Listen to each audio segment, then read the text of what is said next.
today, Fairfax County Health Department received 1,900 doses out of 43,500 doses of the H1N1 vaccine, which is slated for distribution in the Commonwealth of Virginia this week.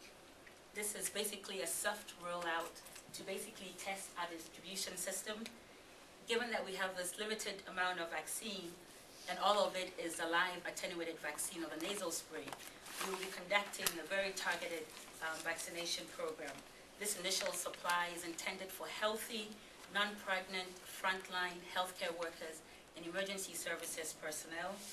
The hospitals are going to be receiving their allotments directly, and EMS will receive their allotment directly from the health department. The remainder of the doses that the health department has received will then be used for a health department frontline clinic staff, as well as our medical reserve corps volunteers who will be assisting us with our mass vaccination clinics. As you know, this is a voluntary vaccination program.